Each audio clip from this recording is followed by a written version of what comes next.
भारतीय अंतरिक्ष अनुसंधान संगठन इसरो ने 1960 के दशक की शुरुआत में भारतीय अंतरिक्ष कार्यक्रम की शुरुआत करने के बाद से कई खास उपलब्धियां हासिल की हैं, जिनमें से चंद्रयान 3 की उपलब्धि एक प्रमुख उपलब्धि है। इसरो अंतरिक्ष मिशन में लंबी और अमिट गाथा लिखने की तैयारी में है। इसरो के आने वाले मिशन राष्ट्र की तकनीकी क्षमताओं को बढ़ाएंगे और वैज्ञानिक अनुसंधान और विकास में महत्वपूर्ण योगदान देंगे।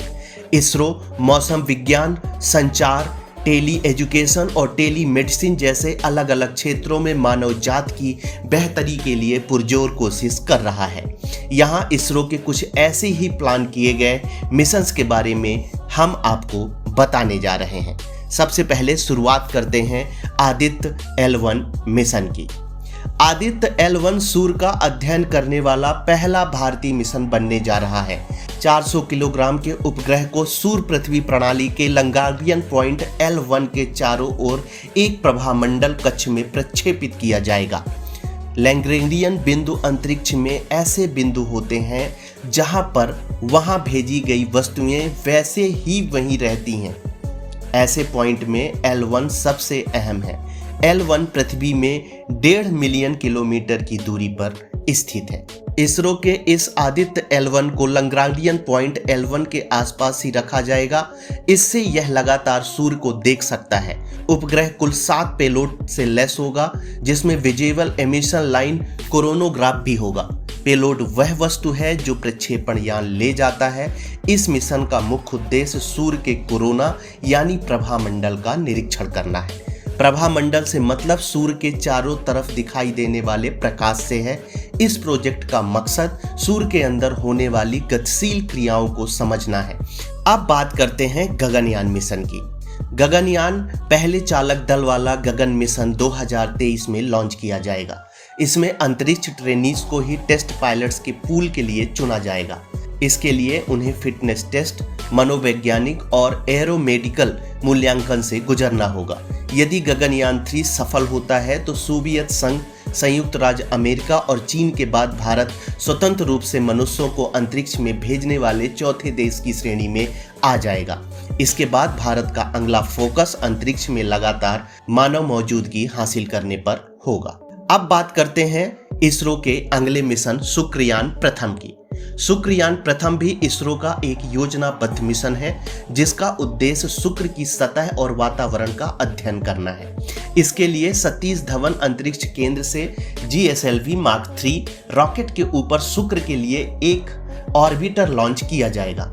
मिशन की अवधि 4 साल है। इस मिशन का उद्देश्य सतही स्ट्रेटिग्राफी यानी चट्टान की परतों के अध्ययन से संबंधित वैज्ञानिक पद्धति के जरिए वायुमंडल का विश्लेषण करना है।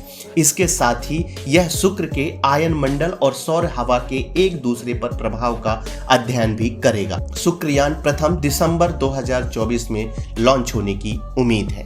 इसरो के अगले मिशन मंगलयान 2 की बात करें तो Mars orbiter mission 2 MOM-2 ISRO का ग्रहों के बीच का दूसरा मिशन है।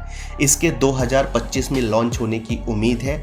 यह मिशन मंगलयान प्रथम के बाद का मिशन है। इस मिशन की अवधि 1 साल रखी गई है।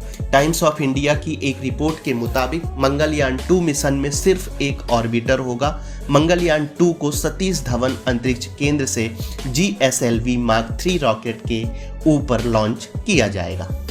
अब बात करते हैं एस्ट्रोसैट 2। एस्ट्रोसैट 2 भी एस्ट्रोसैट के बाद का मिशन है। यह खगोल विज्ञान के अध्ययन के लिए पूरी तरह से समर्पित पहला भारतीय उपग्रह है। एस्ट्रोसैट 2 भारत का दूसरा अंतरिक्ष वेधशाला मिशन है। इस मिशन के लॉन्च की तारीख अभी घोषित नहीं की गई है। अब बात करते हैं चंद्र ध्रुवीय अन्वेषण mission, lunar polar mission, LUPEX भी इसे कहा जाता है। जापानी एरो स्पेस एक्सप्लोरेशन एजेंसी और इसरो का यह संयुक्त रोबोटिक चंद्र अन्वेषण मिशन है। पिछले अध्ययनों ने चंद्रमा पर ध्रुवीय क्षेत्रों में पानी होने का पता चला है। इस वजह से इस लूनर पोलर मिशन का उद्देश्य चंद्रमा पर मौजूद जल संसाधनों की मात्रा, गुणों और रूपों के बारे में जानकारी हासिल करना है।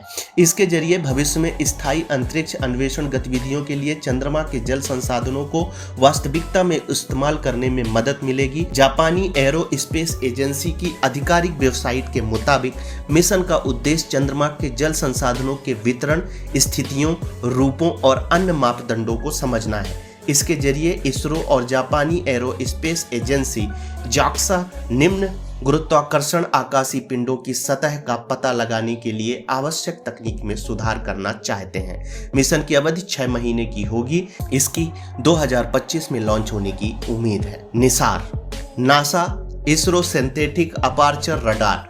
निसार नासा और इसरो के बीच पृथ्वी के अवलोकन का एक संयुक्त मिशन है। इसका मकसद उन्नत रडार इमेजिंग का इस्तेमाल कर भूमि की सतह में आने वाले परिवर्तनों के कारणों और परिणामों को वैश्विक तौर से मापना है। इसके लिए दोनों अंतरिक्ष एजेंसियों 2 रडार दे रही है। ये रडार निसार मिशन को धरती की सतह पर होने वाले परिवर्तनों को बड़े स्तर पर मापने और निरीक्षण करने के लिए पूरी मदद करेगा।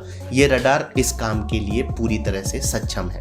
नासा के मुताबिक निसार अंतरिक्ष में अपनी तरह का पहला रडार होगा जो पृथ्वी को व्यवस्थित रूप से मैप करेगा। इसके लिए रडार एल बैंड और एस बैंड की 2 अलग अलग आवृत्तियों का इस्तेमाल करेगा। निसार का डेटा उपयोगी होगा क्योंकि यह दुनिया भर में लोगों को प्राकृतिक संसाधनों और खतरों के बेहतर प्रबंधन में मदद करेगा। इसके अलावा वैज्ञानिक जलवायु परिवर्तन के प्रभावों और गति को बेहतर ढंग से समझने में सक्षम हो जाएंगे। ये मिशन पृथ्वी की पपड़ी क्रस्ट के बारे में हमारी समझ को और बढ़ाएगा। निसार हमारे ग्रह के बदलते पारिस्थितिकी तंत्र, बर्फ के द्रव्यमान और गतिशील सतहों को मापेगा। मिशन बायोमास, प्राकृतिक खतरों, भूजल और समुद्र के स्तर में बढ़ोतरी के बारे में जानकारी देगा। इस मिशन के 2023 में लॉन्च होने की उम्मीद है। इसे 3 साल की योजनाबद्ध अवधि में पूरा किया जाना है।